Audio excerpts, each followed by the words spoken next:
Bem, nessa lâmina agora a gente vai falar então sobre o grau de fundamentação do desequilíbrio. O que seria isso? Na realidade, na metodologia colocada pelo IPAP, o grau de fundamentação ele tem fundamental importância em função de quê? Você está comprovando a veracidade de todos os seus elementos no desenrolar de 5 quesitos propostos. Ou seja, é arbitrado um valor percentual no contexto de 20% a cada um, de forma que, na hora que você consegue cumprir todos os 5 quesitos na parte documental da apresentação em si, da sua fundamentação, você vai atingir 100% do grau de fundamentação. Ou seja, ele está mais do que provado documentalmente o desequilíbrio quando isso acontecer. Se você ficar medianamente provado, vai ficar da ordem de 50% e muito pouco provado, na baixa provado é 0% na totalidade. Ou seja, a metodologia ela propõe o seguinte critério. São 5 itens avaliados, conforme dissemos. O primeiro seria o quê? Existem documentos pré-contratuais que definem as premissas do equilíbrio econômico-financeiro contido no preço de venda original? Nós te falamos lá atrás já, e vamos repetir aqui. O que seriam esses documentos? As planilhas originais, né, de contratação que foram feitas, mas elas vão estar na segunda etapa também, vocês vão ver. Mas o mais importante são as composições de preços unitários que nortearam a formação desse preço. Lógico, se você tem lá um insumo na sua composição de preço que entra com o valor dele da época, a mão de obra que entra com o valor da época, o equipamento que entra com o valor da época, todos eles casados em todas as composições, que depois vai vir a formação do BDI, depois vai vir um preço final de venda, você está comprovando que aquilo ali é rastreável e tem rastreabilidade. Ou seja, aquele preço realmente foi o norteador daquela proposta naquela época. Tá? Então, as composições elas são muito eficientes nesse sentido. As decomposições dos valores das verbas apresentadas. Puxa vida, quantas vezes a gente tem verba em contrato e realmente elas são usuais. Mas as verbas precisam ser decompostas. Como é que você chegou naquilo? Vamos supor que você tem na área hidráulica uma verba de hidráulica. Você tem que estar registrando ali como é que você chegou naquela verba. Não é um bicudo que foi dado.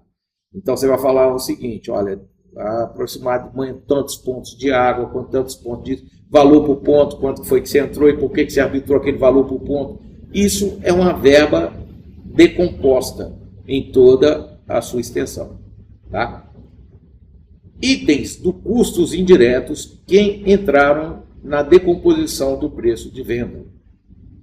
A gente falou da relevância desse item. Como é que você vai chegar no valor de venda, do preço de venda realmente? Você tem que estar com o preço dos custos indiretos incorrendo em cima do preço de custo normal para depois chegar com o lucro no custo de venda para depois formar o preço de venda final. Tá? Isso são as preliminares. Item 2. Existem documentos fundamentando o preço original de venda? Não só esses, mas aí vem a planilha de preço de venda dos serviços, a composição dos preços unitários do norteado, que a gente já falou também da negócio, a decomposição do valor das verbas, o cronograma físico-financeiro, o contrato como um todo, que não estão aqui colocados, o cronograma, porque é de fundamental importância. O item 3. Existem registros comprobatórios das imprevisibilidades ocorridas e das inadimplências contratuais incorridas pelas partes que fundamentaram o desequilíbrio econômico-financeiro? Você tem que registrar isso. que nós falamos lá atrás já? Gente, sem documento, você não tem nada e seu pleito já morreu. Sem documento não existe condições de ter. Pois bem, o que você vai ter que fazer? Você vai ter que fazer registro fotográfico. Você vai ter que fazer diário de obra, registrando os problemas que eu já te falei, né? Comprovação tácita de todos os itens que evidentemente foram executados e não foram previstos em planilha. Ou seja, aquele problema do transporte que ocorreu, o problema da licença que não liberou aquela área de empréstimo e assim por diante. A distância de transporte incorrida, aí você vai pegar, vai registrar com o GPS no caminhão, vai andar aquele trânsito, a distância de transporte, vai comprovar por A mais B que aquela distância de transporte não foi aquela que foi originalmente feita para ser executada. Então, todos esses itens a gente tem que estar comprovando. E isso aqui é o relato do que você foi que extrapolou no seu contrato.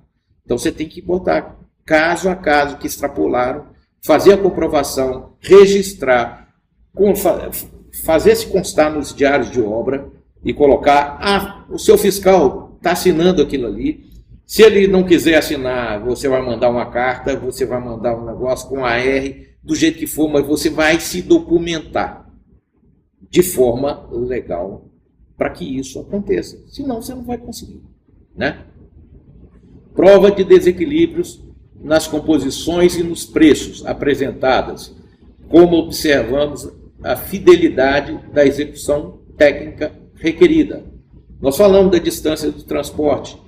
É lógico, se a distância do transporte em tonelada quilômetro aumentou, você vai incorrer um aumento significativo na sua viagem, no seu preço de viagem. E evidente, claro, que você tem que reivindicar. Evidente, claro, que você tem que colocar isso, porque é um direito adquirido seu. Evidente, né? Mas você tem que comprovar. Aí você vai pegar naquela composição que você apresentou lá atrás e colocar ela igualzinha, sem tirar nem pôr cá para frente. A menos que incorram outros itens. Exemplo, impostos que foram alterados, algumas outras coisas que você pode também estar observando nessa final, mediante a explicação e a comprovação da incidência do aumento dos mesmos. Tá? O quarto item. Existem documentos que comprovem fornecimento dos seus direitos contratuais efetivamente realizados? Nós já falamos até lá atrás, né? A apresentação de notas fiscais, de materiais da construção ou na reivindicação do pleito. Eu vou dar um exemplo disso aqui. Quando eu falei naquele problema que ocorreu comigo, uma obra de 4 meses, que hoje já tem muito tempo, porque graças a Deus não acontece isso mais no Brasil, isso foi na época de 2000, e antes disso foram muito maiores os problemas, muito maiores mesmo, mas em 2000, que não é tão longe assim, aconteceu esse aumento da ordem de 100% em 4 meses de cimento.